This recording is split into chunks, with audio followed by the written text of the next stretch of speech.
Acá estoy más raro todavía ahora porque como tengo un pullover negro, es como que Claro, mi parece cabeza está tu cara flotando. sola, sí. Lo único que me molesta es que arriba en el pelo hay como unas linitas blancas que tendrían que. Pero no importa, o sea, tienen que Un mejorar la aura. tecnología, porque hay tanto pelo blanco que no. De hecho, cuando hago así es como que se desprendiera un líquido, Sí, sí, ¿ves? sí, ¿Ves que es una como si cosa fuera muy un. eléctrica. Mirá, no, esto es muy loco, es como si fuera un líquido. Ah, Tu campo AT. claro, un campo AT.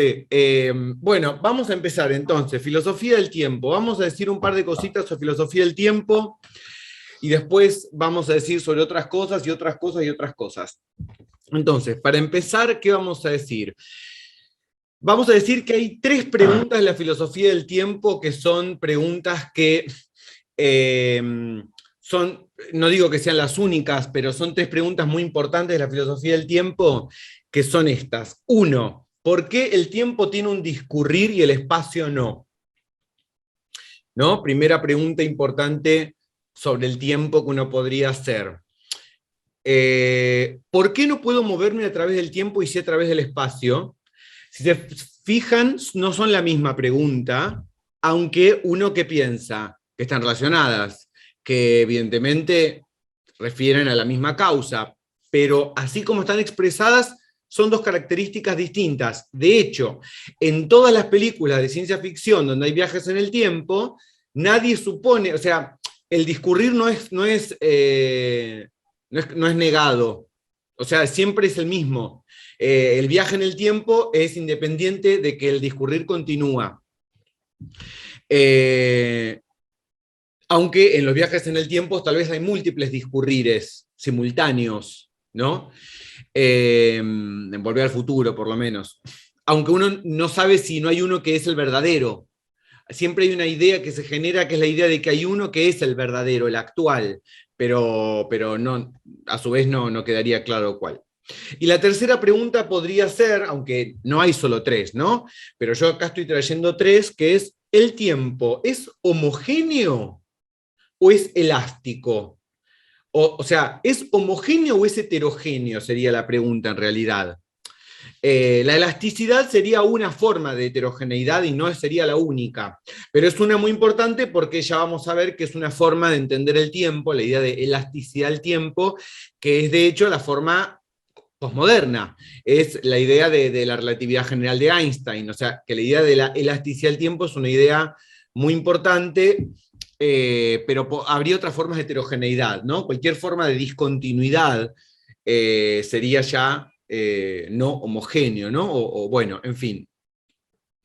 Entonces, con respecto a estas tres preguntas, vamos a empezar por estas dos preguntas. ¿Por qué el tiempo tiene un discurrir y el espacio no? ¿Y por qué no puedo moverme a través del tiempo y sí a través del espacio? Y estas dos preguntas tienen una especie de posible respuesta que es una que ya dimos una vez en estas clases, en esa famosa clase del territorio de la consistencia que subí al canal de YouTube, a Partisapiens, pero no toda la clase porque era larguísima, subí solo la primera hora y le puse territorios.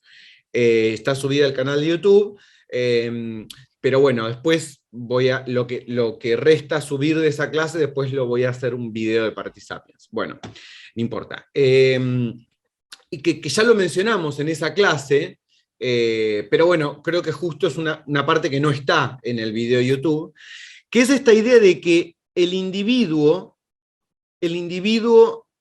vital, aunque tal vez sea el individuo psíquico, pero vamos a suponer que es el individuo vital, o sea, biológico, es una criatura específicamente temporal y que esa es una especificidad de la vida, el hecho de que su existencia se desarrolle en el tiempo. Eh, Tal vez, ¿esto qué significa? Tal vez esto significa que hay un desacople respecto al espacio. O sea, es como si está adherido a algo, está adherido a un tiempo y desacoplado respecto al espacio. Pero hay algo de esta vida que se desarrolla de modo temporal, y el psiquismo también tiene una relación con el tiempo que tal vez no tiene el universo inorgánico, tal vez no es una característica del universo en sí misma, más allá de la vida o el psiquismo, tal vez es una característica de la vida o del psiquismo, esta relación que tenemos con el tiempo, ¿no?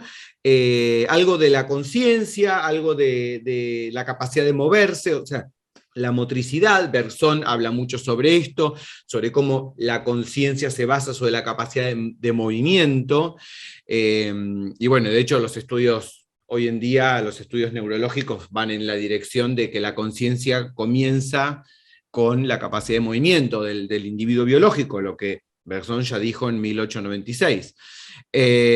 Así que bueno, yo les quiero recordar que en esa clase, que fue la clase de territorio de la consistencia, dijimos que podíamos suponer por un momento que la dimensión tiempo no era realmente diferente a las otras tres dimensiones del espacio, que la única diferencia es que en esa dimensión se desarrolla la vida.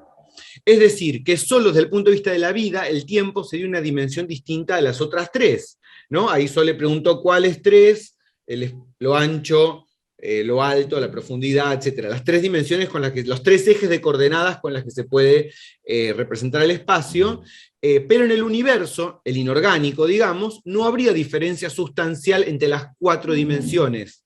Y esto nos llevaría a algunas implicancias. Estoy recordando una cosa de otra clase. Primero, que no hay un momento que esté antes o después de otro. El orden de los sucesos solo es relativo a la vida. Pero en realidad, y esto ¿con qué lo relacionábamos? Lo relacionábamos con esta idea de la flecha del tiempo, que si no hubiera una flecha asimétrica del tiempo, o sea, que el tiempo va en una sola dirección, lo que tendríamos es un universo relativista de cuatro dimensiones. Digamos que, como según se puede ver en Wikipedia, Eddington desarrolla la idea de flecha de tiempo justamente para evitar la idea de un universo relativista de cuatro dimensiones, que es el que estamos planteando. Y que actualmente habíamos dicho que la física sostiene teóricamente la idea de que el tiempo tiene una sola dirección, una asimetría de la flecha, por la segunda ley de la termodinámica, es decir, que el universo se está enfriando al volverse cada vez más entrópico, ¿no? O sea, la segunda ley de la termodinámica es la que dice que en todo sistema aislado, la entropía, la tendencia al desorden de todo sistema organizado, solo puede incrementarse con el tiempo, nunca disminuir. A medida que el tiempo pasa, todo sistema se vuelve necesariamente más frío y desordenado. La consecuencia inmediata de esto es la asimetría de la flecha del tiempo, entre la mayor y la menor entropía, que es la que sirve para distinguir pasado y futuro. Pero lo que nosotros estamos diciendo es que esta tendencia es relativa a la vida. Así es como la vida siente el desarrollo del universo, yendo en ese orden, pero eso tal vez nos habla de la vida, no necesariamente nos habla del universo inorgánico. Lo único que sí podríamos decir es que los sucesos entonces están cercanos o lejanos, pero eso sería lo mismo que se diría del espacio. De hecho, la palabra cercano y lejano, que se utiliza para la flecha del tiempo, en realidad tiene un sentido literal que es espacial, y parece que llegara a describir relaciones temporales solo a través de una metáfora. Y, por supuesto, no hay ningún ahora en el universo. Y esto ya lo dice Bergson en Materia y Memoria, que no hay una hora en el universo. Y esto es una idea muy, muy flashera también, que la hora es relativo y que en todo caso es perpetuo y es el mismo en cada instante. No hay una hora, o sea, mi bisabuela que falleció, los ahoras de ella son tan válidos como mis ahoras, cada uno de mis ahoras. ¿No? Que de vuelta sería un poco esta idea de que habría múltiples discurrires del tiempo, múltiples puntos donde se podría decir que está pasando el tiempo en ese punto, está discurriendo el tiempo en ese punto. Y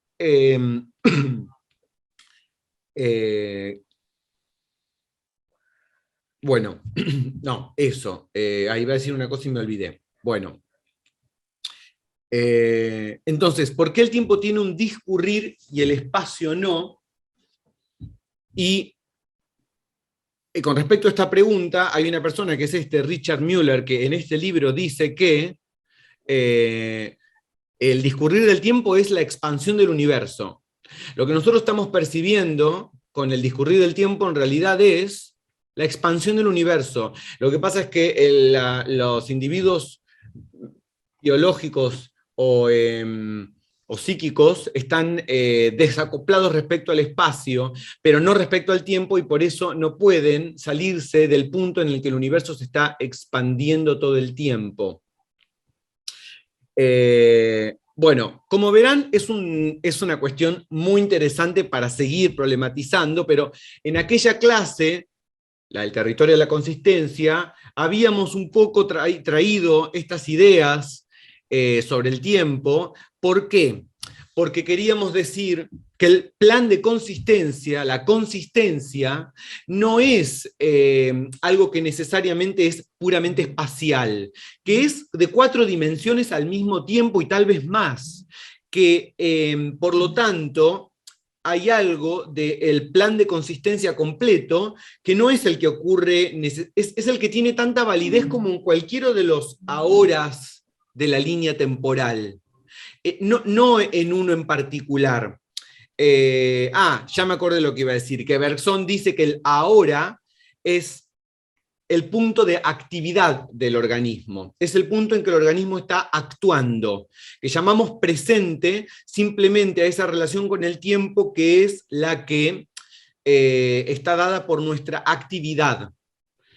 Es decir, la acción, el hecho de que en el presente se actúa, se interactúa. Y eso es lo que es presente. No es que interactuamos en el presente, es al revés. Primero está la interacción y luego está el presente, en todo caso, ¿no? Bien. Y bueno, Iverson dice que el espacio y el tiempo homogéneos son unas creaciones artificiales de la mente para poder representarnos nuestras acciones en el mundo. Bien. No entendí eso yo, perdón, lo último que dijiste.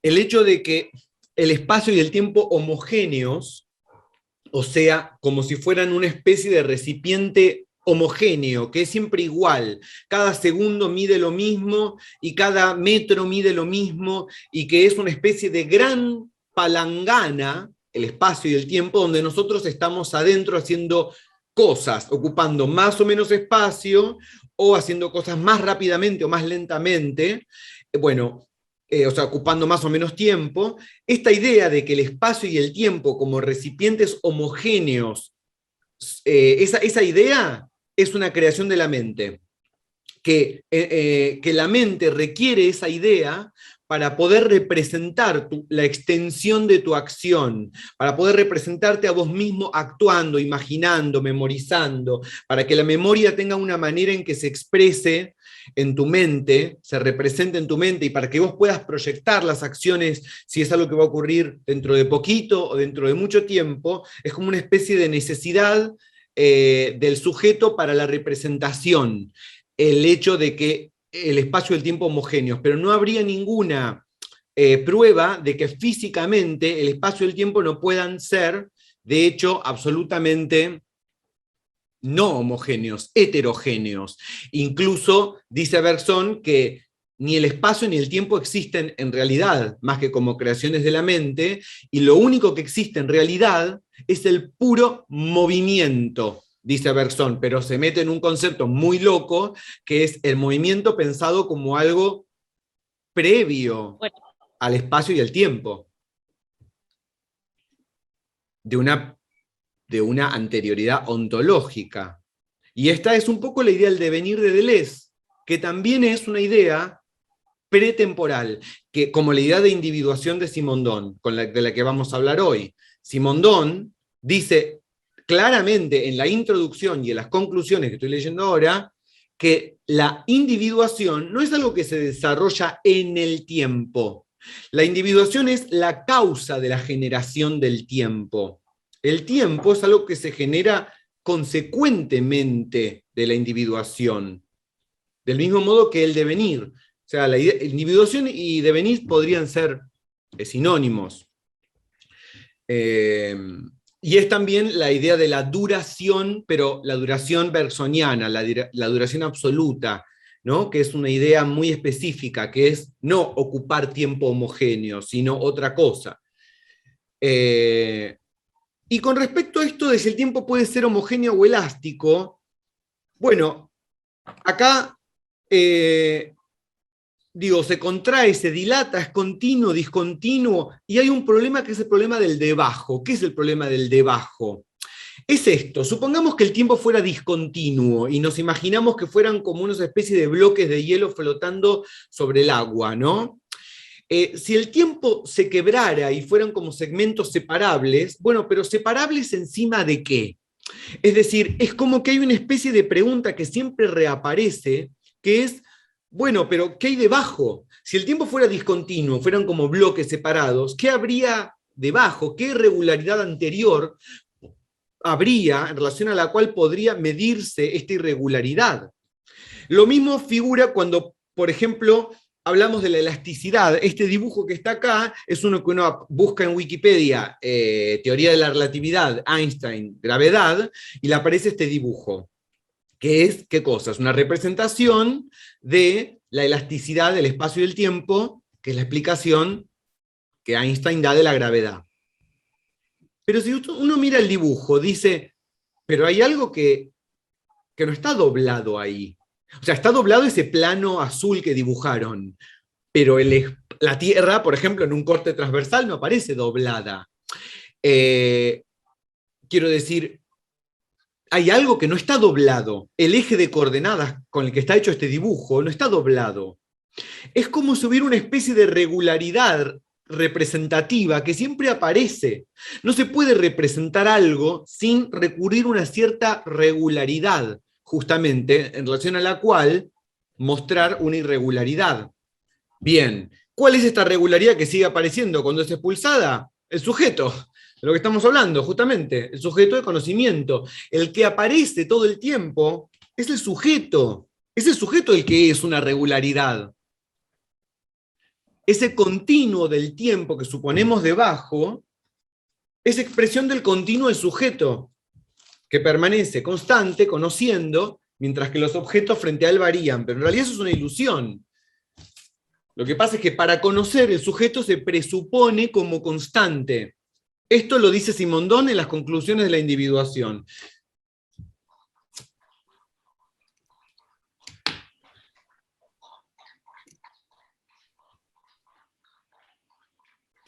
O sea, lo que estoy diciendo es esto. Supongamos que esta es la relación de conocimiento, sujeto-objeto, una flecha. La pregunta es, el espacio-tiempo, que es estas cositas naranjas que hice ahí, el espacio-tiempo, supongamos que eso fuera el espacio-tiempo, ¿cuál es la relación del espacio-tiempo con la relación de conocimiento? Es decir, ¿es el objeto, es el mundo el que está adentro del espacio-tiempo y el sujeto está fuera? ¿El sujeto está como afuera del espacio-tiempo y solo el mundo está en el espacio-tiempo? Pero entonces el sujeto sería como una especie de fantasma, como una especie de epifenómeno.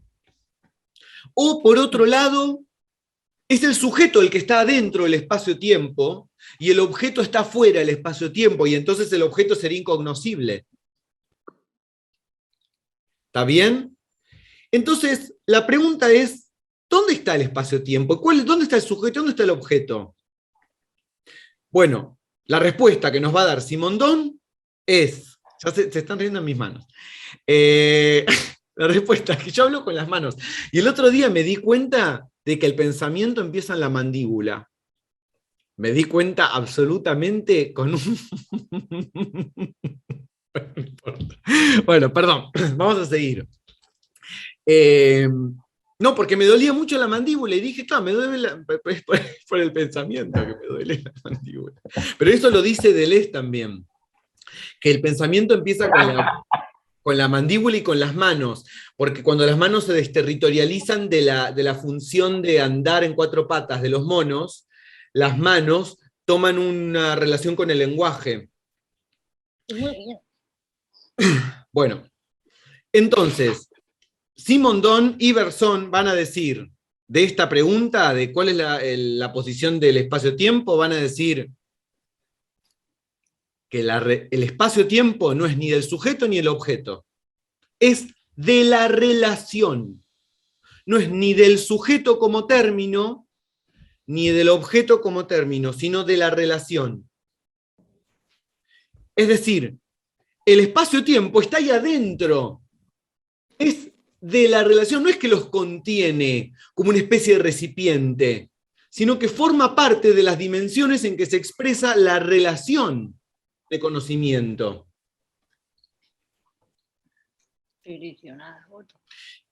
Y Pablo Acuña Bondi, ¿quién es? Que está pidiendo entrar a esta reunión. Lo dejo entrar, ¿no? Ya fue. Sí, es Ulises. Ah, bien. Cada vez que se modifica la relación sujeto-objeto, se modifica la idea o la imagen del tiempo y del espacio. Y de esto dan cuenta el arte y la ciencia todo el tiempo. El arte y la ciencia producen ideas del espacio, ideas del tiempo todo el tiempo. ¡Upa! ¿Por qué? Porque se está modificando todo el tiempo la relación sujeto-objeto. Entonces, está cambiando, el espacio y el tiempo están cambiando. Nosotros hablamos de esta pintura, por ejemplo, la pintura de Caravaggio, ¿no? La crucifixión de San Pedro. Entonces, y dijimos que los grandes temas de la física de Newton eran el tiempo, la gravedad y la luz. No casualmente son las preocupaciones de esta pintura. Casi en la misma época. Esta relación podemos pensarla de la siguiente manera, dijimos en esa clase. A partir del ingreso en la modernidad, o sea, luego de la caída de la hegemonía del paradigma cristiano medieval, los fenómenos físicos del universo dejan de ser vistos, tanto desde el punto de vista racional, como desde el punto de vista estético, como manifestaciones de Dios. Entonces, esto hace emerger la transformabilidad de la naturaleza, aquello que antes era visto como diabólico, el devenir. Aparece una naturaleza transitoria, perecedera, inestable, vacilante, cambiante, flexible, elástica, plástica, maleable, artificial, frágil, precaria, angustiante, heterogénea. Es la naturaleza de la modernidad. Características contrarias a las que uno asignaría a Dios: homogeneidad, equilibrio, permanencia, quietud, solidez, armonía. El movimiento en sí mismo, que era un tema casi prohibido en la Edad Media, se convierte en una de las grandes obsesiones de la modernidad, o la gran obsesión de la modernidad tal vez. Desde este cuadro hasta el automóvil y los aviones, una línea continua. Y este cuadro se trata sobre el movimiento. Y nosotros nos preguntamos en esa clase cómo es que un cuadro que no tiene duración, pero duración que no tiene es la de la ocupación del tiempo homogéneo. Esa es la duración que no tiene. Sí tiene tiempo un cuadro, si por tiempo entendemos otra cosa, entendemos devenir. Un cuadro deviene. Esto es lo importante. Un cuadro, una foto, deviene. No es que no deviene porque no ocupa tiempo homogéneo. Esto es captado por el arte y por la ciencia casi al mismo tiempo. Bien, esto lo dijimos en esa clase. Lo que la imagen está mostrando y no representando, que es otra cosa. No importa eso. Eso es lo que se va a crear justamente. Lo que la imagen está mostrando como los monstruos muestran, no es el movimiento objetivo, o sea, la trayectoria, la separada del sujeto, el movimiento como algo, el objeto, separado del sujeto, no. Y no es un instante cualquiera. Es el instante que señala los ángulos, los rangos lumínicos, los coeficientes cromáticos, el intervalo de tiempo, de velocidad, las distribuciones relativas del peso, de la masa, en fin, los índices, es decir, el paisaje que definen para el sujeto la inminencia de la experiencia del movimiento. El instante en el que el sujeto se encuentra con el movimiento, como mi mano con el vaso de vidrio, en otro ejemplo que hablamos en esa clase. Tal vez la novedad de esta imagen, y el barroco en general, o de Caravaggio, no importa, no es que muestre una cosa nueva el mismo sujeto, porque a veces hay una idea de que el arte, vieron que hay una idea de que, ay, ¿Cuál es la novedad de la que da cuenta el barroco como si fuera una especie de novedad de objeto frente a un sujeto trascendental que no se mueve? De lo que está dando cuenta la imagen es de una nueva relación sujeto-objeto. O sea, porque la imagen no es ni sujeto ni objeto, es expresión de la relación. ¿Cómo? Sí, sí, sí. Sí. No, nada. Bueno, acá muestro otra imagen, que es de 1894 y me parece increíble esta imagen, de Malchevsky. Y vemos Ya estás grabando esto, ¿no? una idea de tiempo que es impensable antes de la Revolución Industrial. Pero fíjense cómo se adelanta a la historieta, por ejemplo. En 1894, Esto no es una representación de la idea de tiempo, ¿se ve? Porque eso es una pelotudez decir que es una representación. Esto está creando una representación del tiempo. Antes está haciendo otra cosa. Está inventando, en todo caso, una idea, está inventando una imagen, está mostrando, entendido mostrar como lo que hacen los monstruos, ¿no? Entonces vamos a hablar de tres ideas de tiempo. El tiempo circular, que es desde la revolución neolítica, o sea, desde que hay agricultura, hasta las religiones monoteístas. Esta idea del tiempo circular es la idea del tiempo del eterno retorno, que es de la que habla Mircea Eliade. Después tenemos la idea del tiempo lineal, que es de una idea judeocristiana del tiempo, y de una primera modernidad. Y después la idea del tiempo elástico, el tiempo relativista, que es una idea moderna barra posmoderna, porque sería de una segunda modernidad, en realidad. O sea, desde el punto de vista de la física, por lo menos, se corresponde con la posmodernidad. Pero desde el punto de vista del arte, es moderna desde el principio, ya lo vamos a ver. Pero vamos a hablar del tiempo lineal. ¿Cuándo empieza el tiempo lineal? El primer registro datable de una concepción lineal del tiempo corresponde a una religión llamada zoroastrismo. Ahora, el zoroastrismo es la religión que tiene, digamos, que se funda sobre las enseñanzas del profeta Zaratustra. Para que veamos de dónde viene la palabra. Zaratustra fue un personaje histórico que fue un poco. ¿Por qué Nietzsche elige este personaje? Porque es una manera de modificar, de hacer volver el punto en el que comenzaría lo judeocristiano, para modificar. Es como si estuviera queriendo viajar al tiempo y matar a Dios en un viaje al tiempo, ¿entendés? Matar al Zaratustra, que si lo matás a Zaratustra no hay Cristo, ¿entendés? Como una especie de juego ucrónico se llama cuando se piensa como que la línea de tiempo se fragmenta en dos tipos de temporalidad, ¿no? ¿Cómo hubiera sido el mundo si no hubiera habido conquista de América, ¿no? Eso es un ejercicio de historia contrafáctica o de ucronía. Bueno, esta manera de entender el tiempo, que dijimos, el zoroastrismo luego pasa al judaísmo y luego al cristianismo, fue fundamental para el desarrollo de Occidente. La construcción de la Biblia, la construcción discursiva de la Biblia, proyecta el tiempo como una flecha, desde el Génesis hasta el Apocalipsis. Un elemento central del tiempo lineal, es la teoría de la tierra prometida, la utopía, que es el punto final, el juicio final, es donde termina el tiempo. Que es una imagen que tiene un nuevo valor a partir de la idea del tiempo lineal. La teología cristiana expresa esta idea con la noción de escatología. ¿Qué es la escatología? Es el estudio del destino final de la humanidad y el universo para la teología cristiana. O sea, la idea del fin del mundo es una idea, en primer lugar, cristiana. O tal vez previa, pero no mucho más previa. O sea, pertenece en todo caso cierta idea del fin del mundo, salvo que nos vayamos a la idea del eterno retorno, pero eso es otro fin del mundo. Es el fin del mundo que se reinicia todo el tiempo, que es en todo caso un fin del mundo que me interesa a mí rescatar. Un fin del mundo que no es el del tiempo cristiano que tiene un solo fin, sino la de pensar en múltiples fines del mundo.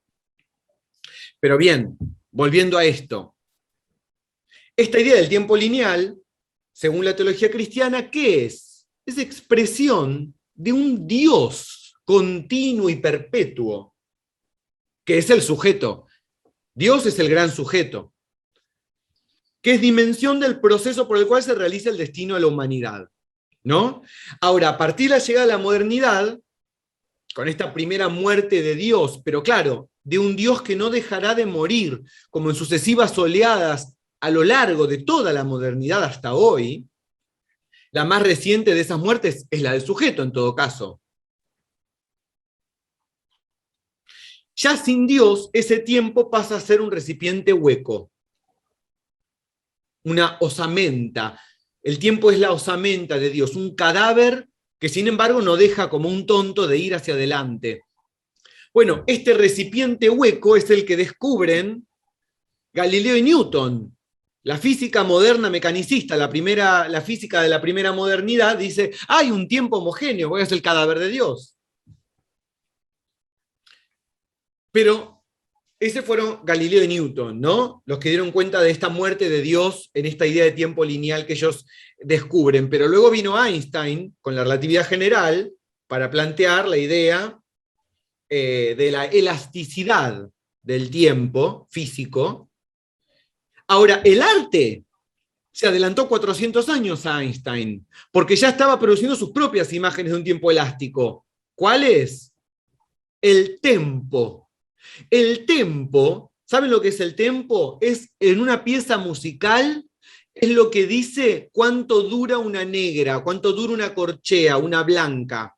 Porque yo te puedo decir que un compás tiene 4 negras, pero ¿cuánto tiempo dura una negra? ¿1 segundo? ¿10 segundos?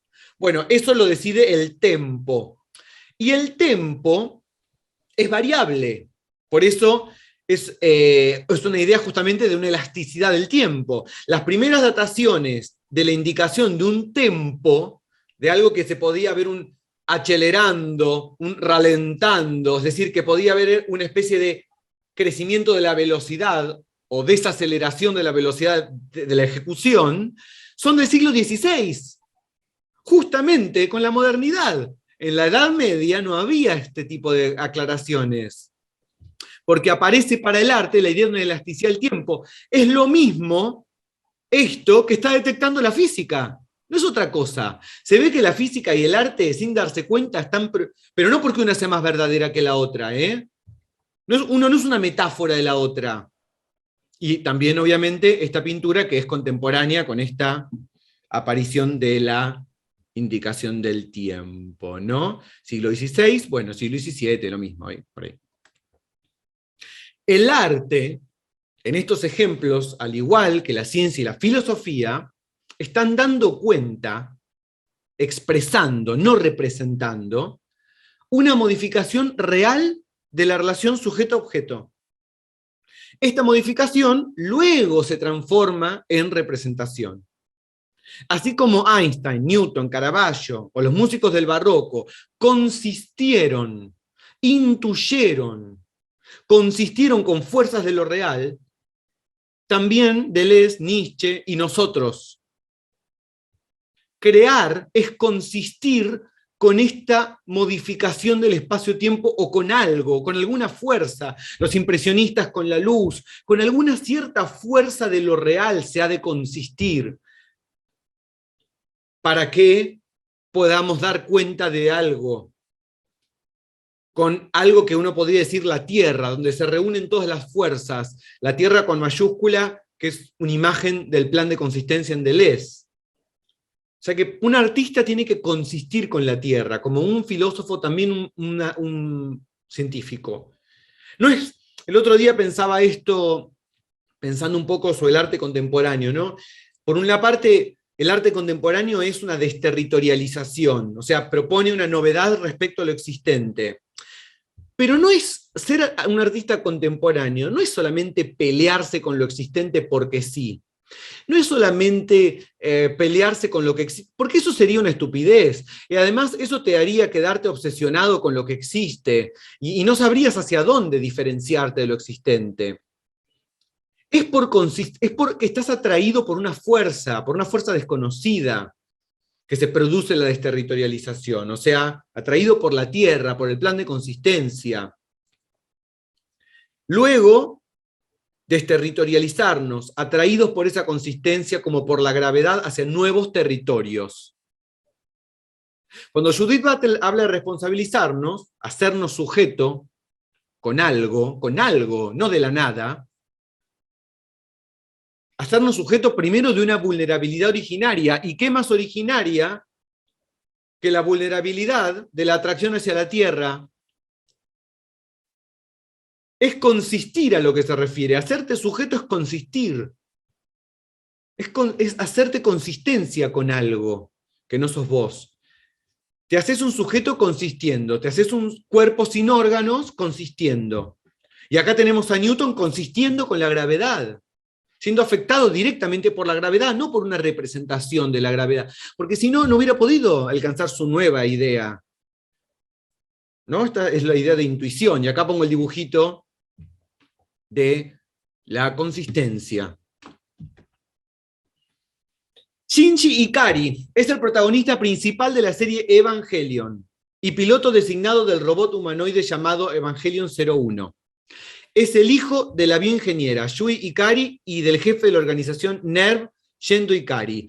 Después de la muerte de su madre fue abandonado por su padre y vivió en una desconocida soledad de la que no se habla en la serie durante 11 años, número raro 11, hasta que su padre se contacta con él con el fin de proteger a la ciudad Tokio 3 de las criaturas conocidas como los ángeles, las cuales amenazan destruir la humanidad.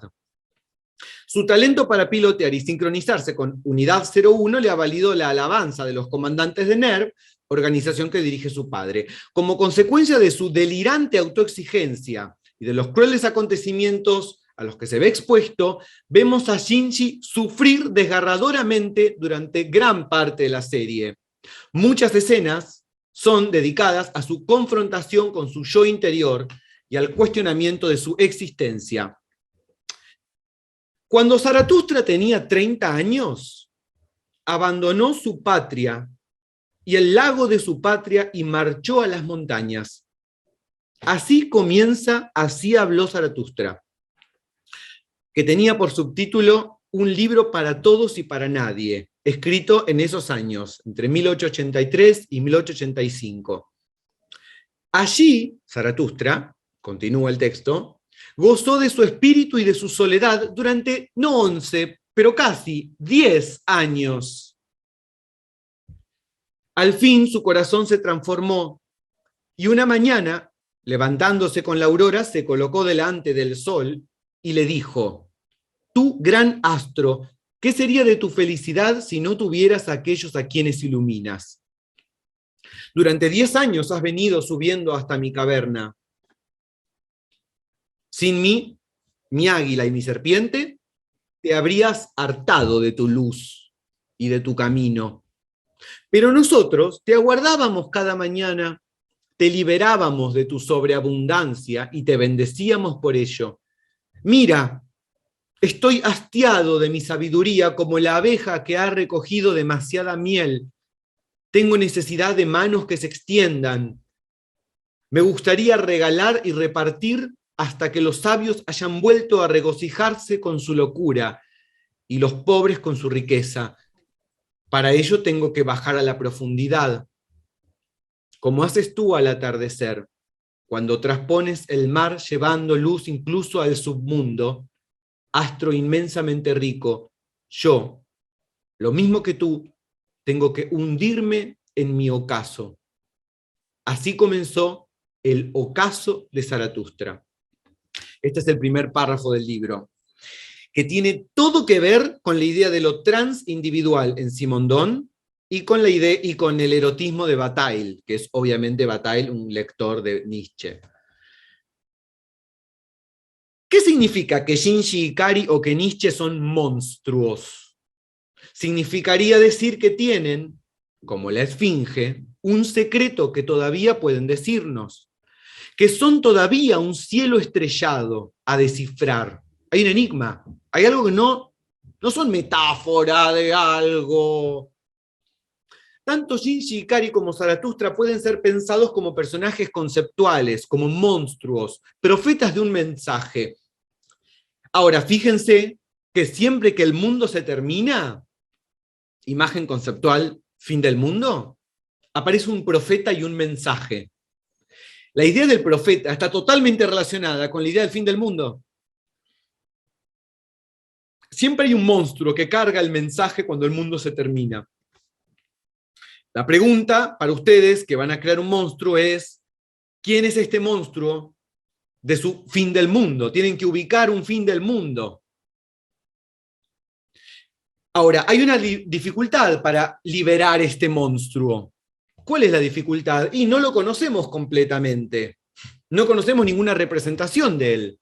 Solamente lo intuimos como Newton a la gravedad, a la gravitación universal. Porque es ininteligible para nosotros mismos. Es nuestra propia opacidad, como dice Judith Butler. Hay algo que me es opaco de mí mismo. Nos cuesta ver qué es lo que hay que liberar en el monstruo. ¿Por qué? Es el monstruo el que tiene que hacer esa desterritorialización, no yo, que solo tengo representaciones del mundo, ideas de lo que sí y de lo que no hay que hacer. Dejar salir al monstruo es una operación finalmente de relajamiento de las narrativas, de forzamiento de nada.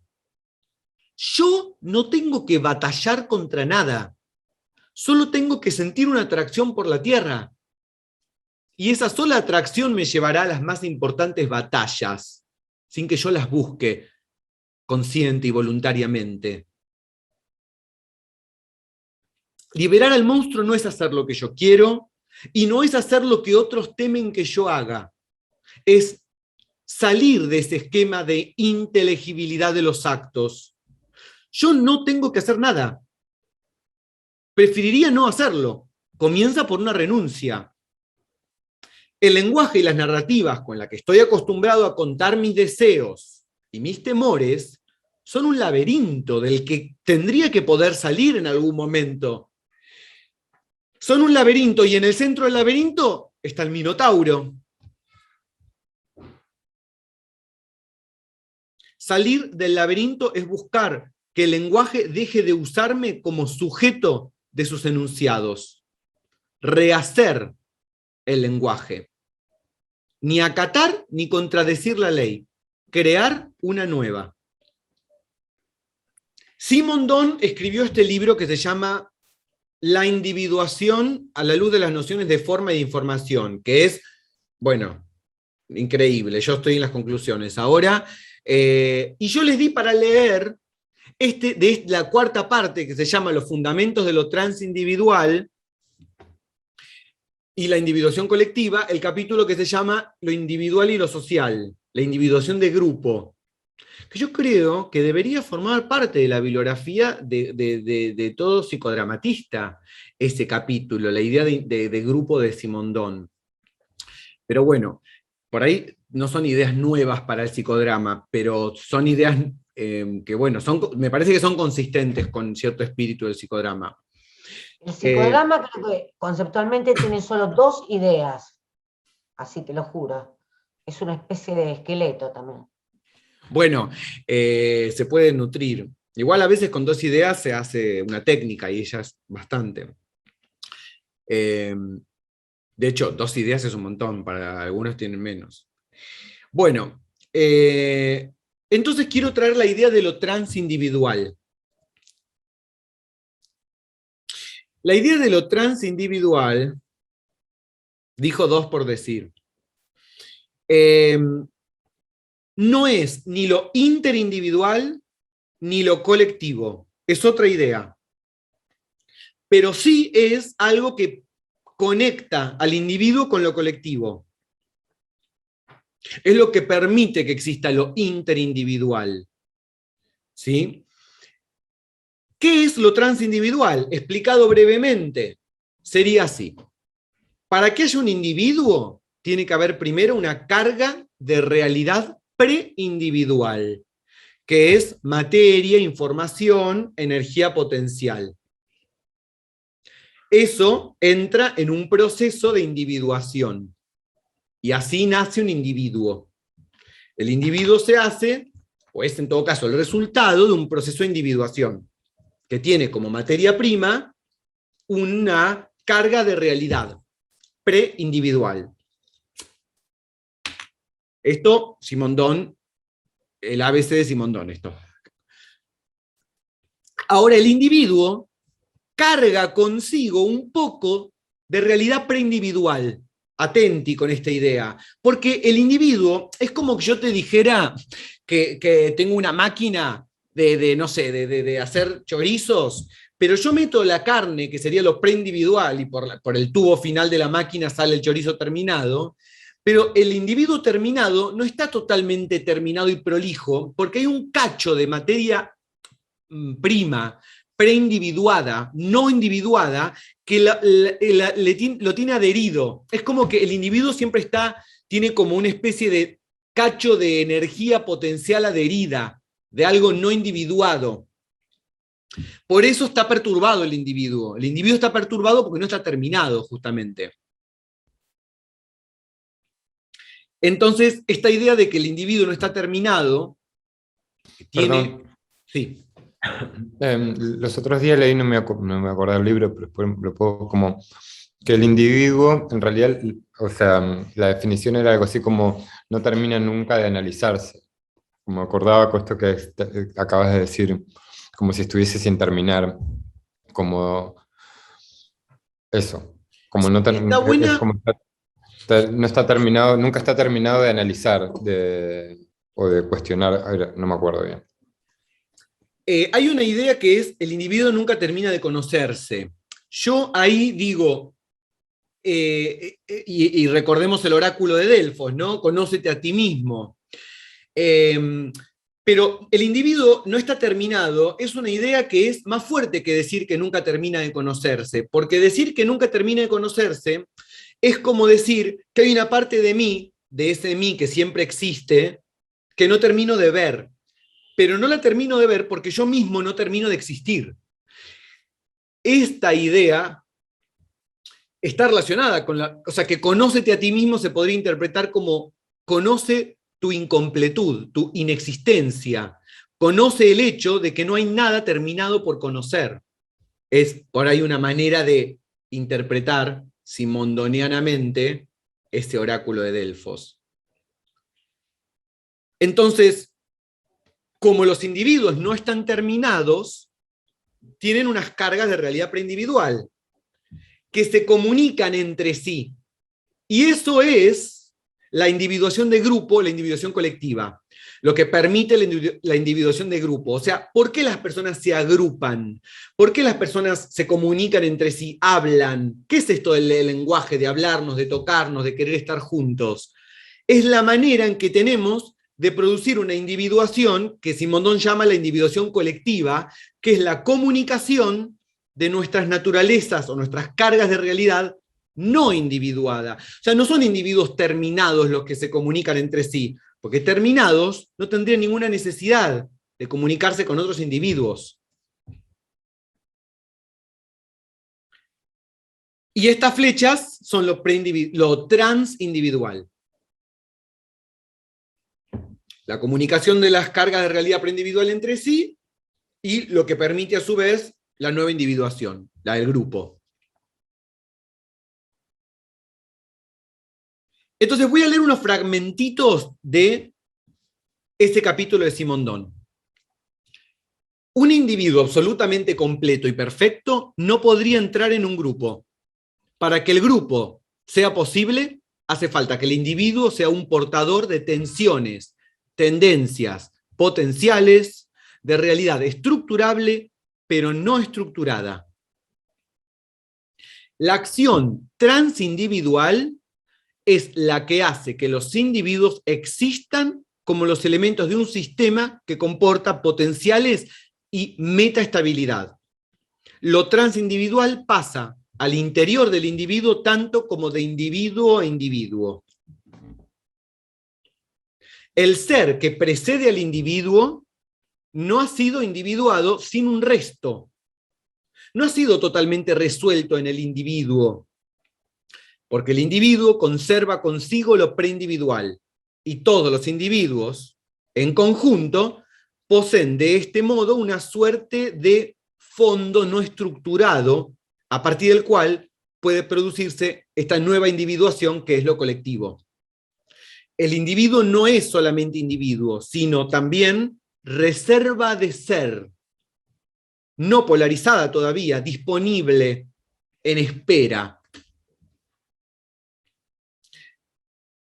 Ahora, última, ¿no? Creo que se podría llamar naturaleza a esta realidad preindividual que el individuo lleva consigo. Esta es la idea de naturaleza de Simondón, buscando encontrar en la palabra naturaleza la significación que los filósofos presocráticos ponían en esta palabra, los fisiólogos jónicos, donde comenzó la filosofía, Anaximandro, los presocráticos. Ahí, en ese origen, anterior a la individuación, eso es la naturaleza, la realidad de lo posible, que es esta apeirov, no me acuerdo cómo se pronuncia bien, que es lo indeterminado de Anaximandro, que hace surgir toda forma de individuación, ¿no? Toda forma individuada. La naturaleza no es lo contrario del hombre, sino la primera fase del ser, siendo la segunda la oposición entre individuo y medio. Bueno, esto es la idea de naturaleza de Simondón, que es, digamos, está relacionada con la idea de naturaleza de los presocráticos, que son unos filósofos previos a Sócrates, cuando todavía la preocupación de la filosofía era la naturaleza. Y voy a leer un fragmento de Simondón más que dice así: en la medida en que la relación entre individuos funciona con un yo, como personaje a través de la representación que otro hace de él, esta relación evita el cuestionamiento de uno por uno mismo. Esto es lo que dice Butler. Si por sujeto entendemos al yo como ese personaje representado, no vamos a ningún lado, no hay ninguna ética posible. Por el contrario, la verdadera relación transindividual solo comienza más allá de la soledad. Y esto es algo muy interesante de Simondón. De hecho, Simondón, que tiene toda esta teoría de lo colectivo y de lo grupal, era una persona absolutamente solitaria. Simondón tenía su pequeño gabinete de trabajo en la universidad, en una especie de torre separada de todo lo demás, donde él estaba ahí estudiando física, química y cosas inorgánicas, porque los seres humanos no le gustaban, no le daban bola, no lo querían, y él veía como Deleuze, por ejemplo, era muy canchero, usaba un sombrero, todos lo querían a Deleuze. A Simondón no lo quería nadie. Era una persona absolutamente solitaria. Entonces es muy interesante que provenga de una persona que le ha costado tanto lo grupal, esta reflexión sobre lo grupal. Me parece que siempre hay una reflexión sobre la soledad funcionando en Simondón. Porque justamente la soledad es esta experiencia en donde lo preindividual no se te individúa. Entonces la cargas como una energía muy poderosa, pero sumamente perturbadora. Entonces, la verdadera relación transindividual solo comienza más allá de la soledad. Es constituida por el individuo que se ha puesto en entredicho, y no por la suma convergente de vínculos interindividuales. Se ve que hay una crítica a los grupos entendidos de cualquier manera. El verdadero individuo es aquel que ha atravesado la soledad. Lo que descubre más allá de la soledad es la presencia de la relación transindividual y la encuentra al término de la prueba que se ha impuesto, que es una prueba de aislamiento, lo que nos tuvimos que vivir con la pandemia. Nietzsche, dice Simondón, ¿no?, nos muestra a Zaratustra alcanzando su caverna en la cima de la montaña para encontrar allí, como Shinji Ikari, la soledad que le permite presentir el enigma del universo y hablarle al sol. Ahora bien, lo que Zaratustra en su soledad descubre no es un Dios creador, sino el mundo sometido al eterno retorno. Eterno retorno es lo que está en el título de este libro de Mircea Eliade, de 1949, que es un estudio comparativo de sociedades arcaicas, pero la palabra arcaica hay que entenderla no como algo que está primero, necesariamente, porque arcaicos significa antiguo, relativo a los primeros momentos de algo, pero está formada por la palabra arqué o argé, que significa elemento fundamental, principio, origen, principium en latín, pero ese origen en griego no hay que entenderlo como lo que está atrás o adelante, lejos o cerca, en una línea temporal continua, sino como lo que está fuera de la línea. El origen es perpetuo. Así lo entendían los griegos, la idea de argé. O sea que la idea de arcaico no significa que es lo que está al principio de la línea, porque esa línea es una línea judeocristiana y no forma parte de la concepción de los griegos, de algunos griegos, o en todo caso, o sea, Nietzsche critica que dentro ya de los griegos ya empieza la debacle, ¿no? O sea, Nietzsche dice, aguanten los griegos, pero no todos los griegos, porque a algunos no les gustan, Sócrates no le gusta, que es la preparación de Cristo, ¿no? Entonces, no lo que está al principio en la línea temporal como estructura de inteligibilidad, sino lo que está afuera, que podría ser el futuro. De hecho, para las sociedades modernas, el origen es a veces el futuro. Es, por ejemplo, nuestra idea del fin del mundo. Es el origen. Se ve que es una idea arcaica la que estoy tratando de traer del fin del mundo. Arcaica en el sentido de que remite a algo que está fuera del tiempo. El arca de Noé. Sí, por ahí una reminiscencia de otra concepción del tiempo, pero lo que pasa es que, sí, podría ser, ¿sabes por qué? Porque mira, hay una cosa interesante del arca de Noé, que es que ahí Dios iba a destruir el mundo con el diluvio. Casi. O sea, ahí ya estaba habiendo una especie de apocalipsis. Pero Noé le dijo, no destruyas. Noé pudo convencer a Dios. Muy fuerte lo de Noé. Pero Noé convence a Dios, el que sabe todo, pero ya tenía preparado una especie de apocalipsis, que era con un diluvio. Y Noé dice, no, déjame que yo agarro los mejores y hacemos todo de vuelta. Ahí hay una idea de eterno retorno incluida, como una especie de reminiscencia muy arcaica en el sentido de la palabra. O sea, perdón, ¿no? Pregunta de ignorante. Supuestamente en ese relato lo de Noé sucedió y es después de Adán y Eva, antes. Después. Queda ahí como misterio. Es después de Adán y Eva. Pero está en el Génesis, o sea, está en el primer libro de la Biblia. O sea, que todos los hijos de Adán y Eva murieron, excepto Noé y... Y es el tatara nieto de Adán y Eva, es Noé. Ok. O sea, que hubo un pseudo apocalipsis. Sí, un pseudo apocalipsis hubo ahí. Ahora, ahí Mircea Eliade hace una diferencia entre el tiempo magno, el tiempo sagrado, que es lo que está adentro del ritual, y el tiempo profano, tiempo continuo, desprovisto de significación, que es lo que está fuera del ritual. Pues cuando lean el libro se entiende todo fácilmente, no es como Simondón, este se entiende. ¿Y cuál es este ciclo del eterno retorno? Fíjense que está asociado a la vida y la muerte, que ya se observa en lo animal y en lo vegetal, o sea, en la reproducción, pero después también está asociado a ¿qué cosa? A los ciclos de la Tierra alrededor del Sol, ¿no? Y también ¿a qué cosa? A la repetición de los objetos y los actos humanos que posibilita el lenguaje. O sea, fíjense estos tres tipos de repetición. Uno, repetición de la Tierra alrededor del Sol, 2, repetición del ciclo vital en la vida y la muerte y la reproducción.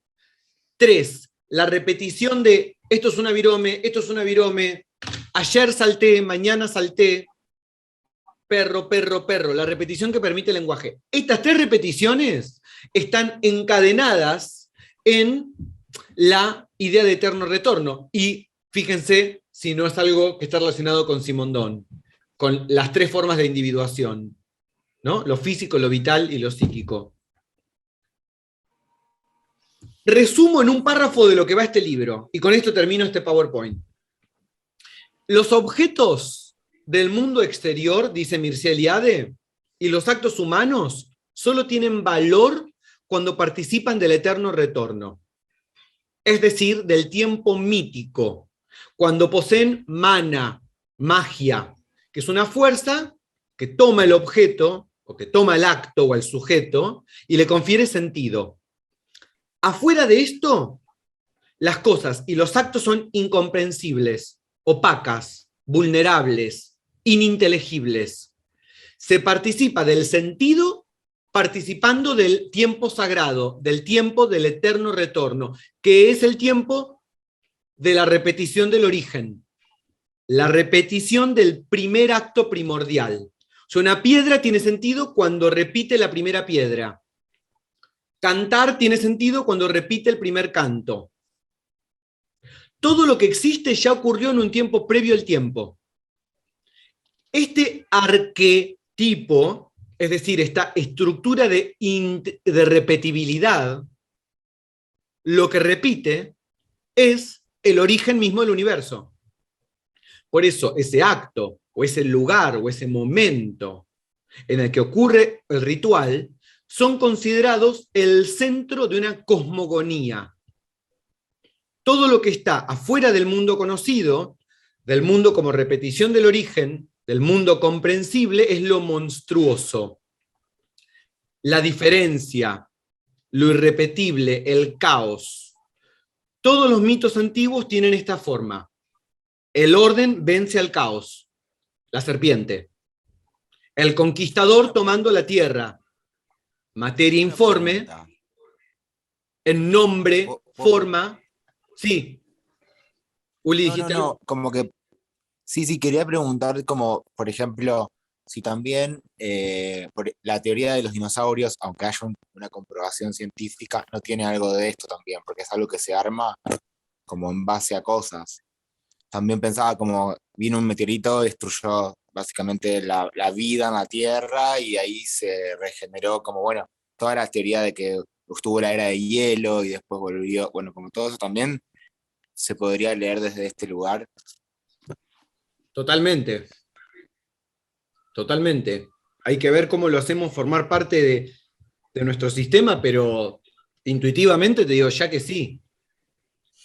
De hecho... No, claro, porque lo pensaba como de la religión, como es algo más armado, pero desde otro lugar, como más de la fe, y qué sé yo, como esto como es más científico y tiene todo ese lado más comprobable, también me lo preguntaba como si también podría ser válido visto desde acá, pero la verdad que sí.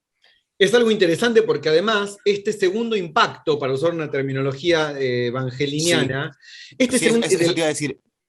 De los dinosaurios. Es por Evangelion, porque dicen que el primer ángel cae con el de los dinosaurios. Claro. Vos sabés que para la ciencia no es la primera de las grandes... Hay 5 grandes extinciones de la vida en la historia de la Tierra. Hubo otras antes, que no son más difíciles de datar, pero lluvias de cosas que destruyeron casi toda la vida en la Tierra, y la vida volvió a comenzar varias veces, según la ciencia. Esta nueva religión, que tiene sus nuevos modos de producir pensamiento, pero repitiendo ideas que ya estaban en otras formas de conocimiento no científicas. ¿Es una casualidad? No creo. Ahora, era eso nomás. Sí. El conquistador tomando la tierra. Fíjense en esta imagen del conquistador tomando la tierra. La tierra es un caos informe, que hay que tomarla en nombre de Dios. El nombre de Dios, por quien se toma la tierra. Trabajar la tierra es darle forma, es repetir el acto de los dioses. los originales, los dioses. Un altar es un centro del cosmos. Dividir el cielo en constelaciones es dividir la totalidad del cosmos en trozos, como arar la tierra. Entonces, el universo, dice Wikipedia, es la totalidad de todas las formas de materia, energía, espacio-tiempo y leyes. Cosmos, mundo, naturaleza o realidad. Fíjense que esta idea del cosmos partido en partes es esta idea de lo que nosotros establecimos al principio como el esquema de inteligibilidad para hacer el sistema de interpretación. Es como crear una división del mundo. Un calendario es eso, de hecho. Un calendario, miren si no es una rueda con partes que dividen el movimiento de la Tierra alrededor del Sol. Y acá quiero decir una cosa. El capítulo 3 se llama La geología de la moral. ¿Por quién se toma la Tierra? Por Dios. Es lo que está acá. Y les muestro también esta filmina de la clase 2 de expresión e interpretación, donde hablábamos de la interpretación exegética como qué, como lo que intenta hacer, pone a Dios en las cosas que interpreta, como siempre el exégeta es un sacerdote. Y de hecho les muestro estas imágenes, que son el pentáculo invertido y un calendario maya. Y fíjense si no es formas de división del cosmos. Nuevamente es esta rueda que divide al cosmos. O también esto, que es sacado de una película, pero que es un círculo mágico donde se hacen los rituales. Y lo que está en el otro lado es de una serie de anime que se llama Full Metal Alchemist, donde para hacer alquimia tienen que hacer círculos, le dicen círculos de transmutación, que es los círculos donde se hacen los rituales de alquimia. Y una rueda zodiacal, y acá tenemos el Ars Magna de Ramón Llull, que después Wikipedienlo, pero es una máquina que inventó un medieval para, nada, hablar de Dios, qué sé yo. Pero nuevamente repite esta idea de la circularidad. Sí, bueno. El prototipo del acto de creación es el sacrificio, humano o animal. Prototipo del acto que hizo fundar al mundo. Todo tiempo mítico es un tiempo de repetición del tiempo fundacional. Los 4 elementos, aire, tierra, fuego, agua, refieren al arado que el humano hace, separación de su dominio de la naturaleza. Son los elementos que el humano fue dominando de la naturaleza. Danzas, ritos curativos, actos de justicia, legislativos, punitivos, de alimentación, guerras, conflictos, orgías rituales, son siempre la repetición de un acto arquetípico pretemporal. Y piensen que estamos hablando del pensamiento más antiguo de la humanidad, o sea, de los albores de la humanidad, casi lindando con el inicio del Homo sapiens. Ya estaban flasheando esto. O sea, casi mono, y ya están flasheando esta idea de repetición. Lo que le da sentido a una roca es que deje de ser ella misma para hacer la repetición de una piedra original. Al igual que el humano, la repetición de un otro. Lo contrario de lo que decía Cage sobre la botella de Coca-Cola. No sé si vieron un video de John Cage que les mandé en un momento al WhatsApp, donde el músico John Cage dice que la belleza de la botella de Coca-Cola es su irrepetibilidad. Él dice, lo más lindo de la botella es lo que es irrepetible. Justo una botella de Coca-Cola que es lo más repetido, ¿no?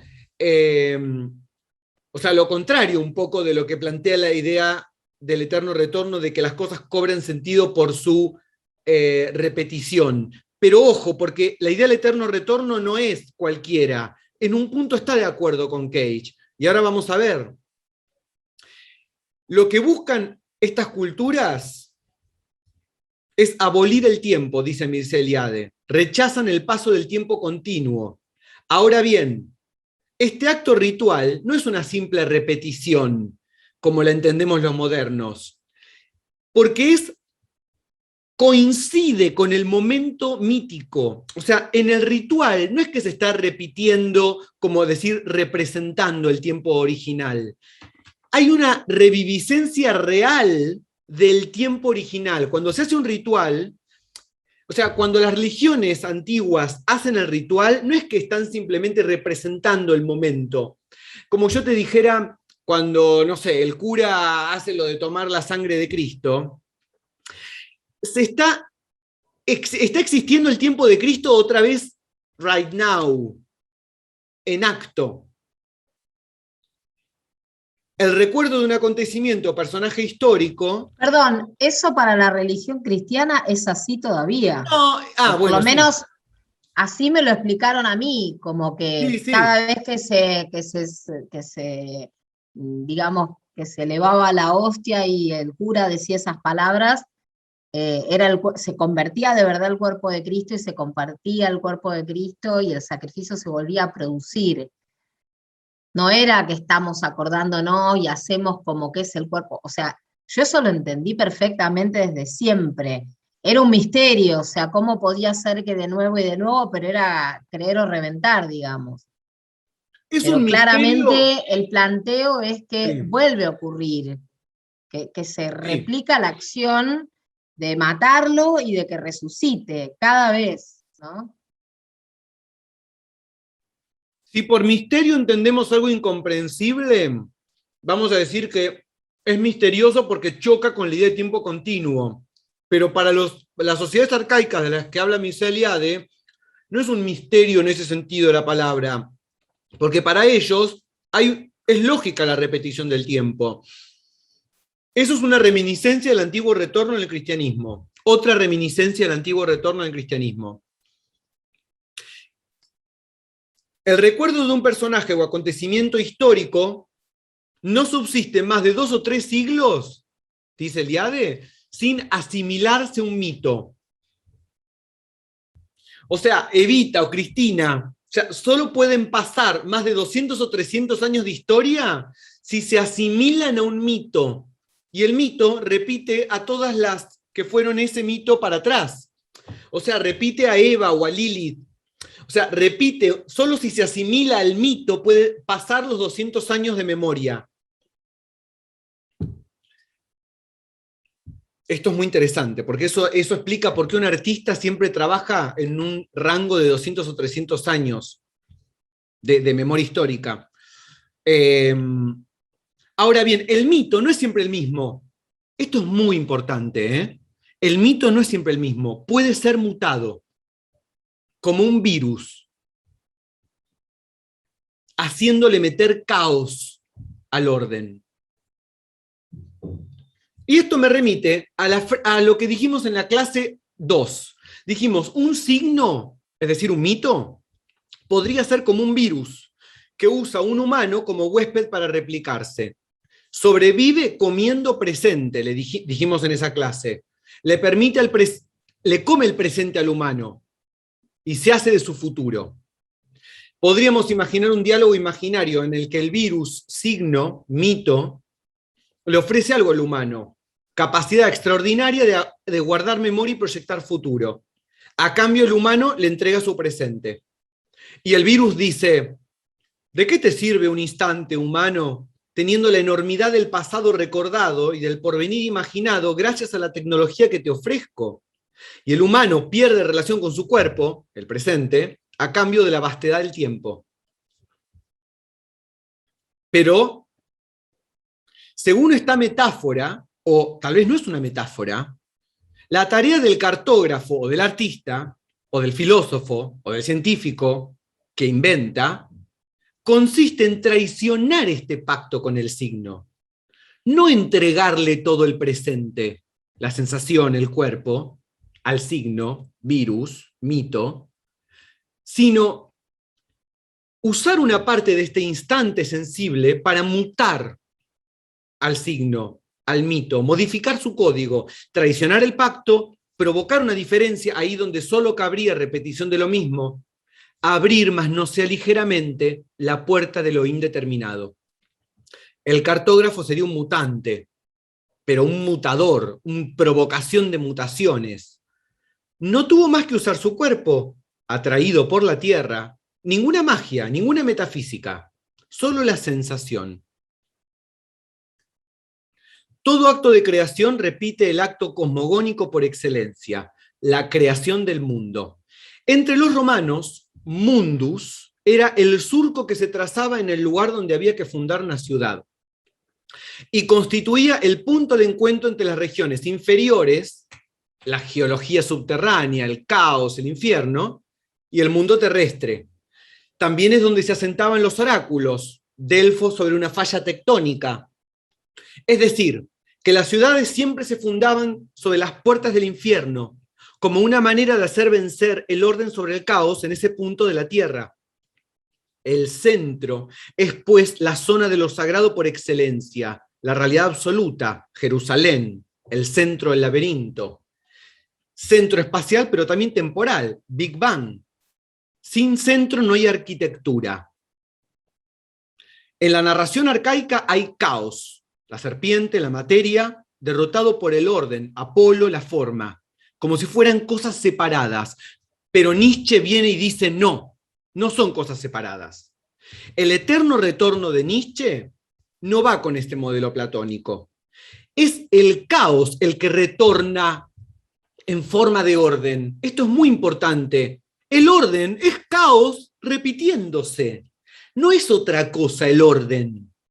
Esto es lo que dice Nietzsche. Esta es la idea del eterno retorno nietzscheana. No es el orden una cosa extraña al caos que viene de afuera. El retorno es ya el orden del caos y el caos del orden. Es el plan de consistencia, que no es materia sin forma indeterminada, puramente indeterminada, como el infierno. Tiene su propio orden, el caos. Los presocráticos dirían, tiene su propio logos la physis. Y Foucault dice, la navegación del loco es a la vez distribución rigurosa y tránsito absoluto. Distribución rigurosa y tránsito absoluto. Eso es para mí un monstruo. El laberinto surge por un grabado de un libro de la Casa Garnier que vi en Francia, en la biblioteca de mi padre. Lo resultaba era una especie de edificio parecido a un anfiteatro, tenía grietas. Se veía que era un edificio alto porque era mucho más alto que los cipreses y que los hombres. Y yo pensaba que yo tuviera una lupa y que yo tuviera mejor vista, yo podía ver un minotauro adentro. Y desde entonces he tenido esa visión del laberinto. Pero además es un símbolo de estar perplejo, de estar perdido en la vida. Y yo me siento muchas veces perplejo. Es decir, casi diría que mi estado continuo es un estado de asombro. Ahora estoy asombrado de estar grabando aquí, de estar conversando con ustedes. Y me parece que el símbolo más evidente de la perplejidad es el laberinto. Además, el laberinto tiene algo muy curioso, porque la idea de perderse no es rara, pero la idea de un edificio construido para que la gente se pierda, aunque esa idea sea tomada de los túneles de las minas, es una idea rara. La idea de un arquitecto de laberintos, la idea de Dédalo, o, si se quiere, literariamente, la idea de Joyce, es una idea rara. La idea de construir un edificio, de una arquitectura cuyo fin sea que se pierda la gente, o que se pierda el lector. Esa es una idea rara. Por eso he seguido siempre pensando en el laberinto. En mis cuentos hay muchas formas de laberinto. Hay, por ejemplo, laberintos en el espacio y un laberinto en el tiempo también. Hay un cuento mío titulado, creo, El jardín de senderos que se bifurcan, en el cual se habla de un laberinto perdido. Yo la idea de un laberinto perdido es algo mágico, porque un laberinto es un lugar al cual uno se pierde en un lugar que se pierde. No creer de un laberinto que se pierde es doblemente mágica. Bueno, pues bien, en ese cuento el laberinto perdido es una obra que se va bifurcando, se va multiplicando en diversas direcciones. Yo creo que eso es todo. Creo que me ha traído el laberinto, y además posiblemente el laberinto me ha traído por la palabra tan hermosa. Porque no sé si la palabra inglesa maze, de donde tenemos amazement, y to be amazed, y to be in a maze, y un baile que se llama maze, donde los los bailarines tejen una suerte de laberinto en el tiempo, en el espacio. No sé si la palabra Meis tiene la fuerza de la palabra griega, este labyrinth, que significaba, o laberinto, que significaba al principio los corredores, las galerías de las minas, y ahora significa ese curioso edificio hecho para que la gente se pierda. Creo que eso es todo. Yo creo que en la idea del laberinto hay una idea de esperanza también, porque si supiéramos que este mundo es un laberinto, entonces nos sentiríamos seguros. Pero posiblemente no sea un laberinto, es decir, en el laberinto hay un centro, aunque ese centro sea terrible, es el Minotauro. En cambio, no sabemos si el universo tiene un centro. Posiblemente no sea un laberinto, sea simplemente un caos. Y entonces sí estamos perdidos. Pero si hay un centro secreto del mundo, ese centro puede ser divino, puede ser demoníaco, entonces estamos salvados, entonces hay una arquitectura. De modo que también hay el deseo de encontrar, en medio de la perplejidad de la vida, encontrar que todo esto es un laberinto, es decir, que tiene una forma coherente. Y no sabemos si el universo tiene una forma coherente. Desde luego hay hechos que nos inducen a pensar que tiene una forma coherente.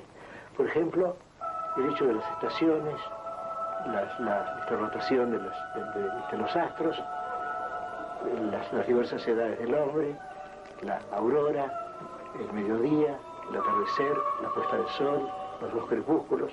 Todo eso nos induce a pensar que es un laberinto, que hay un orden, aunque ese orden sea un orden secreto. De modo que casi podríamos decir que el laberinto es un temor, pero es también una esperanza. Es un temor porque estamos perdidos, pero es una esperanza porque hay un centro, porque hay un plano, porque hay una arquitectura.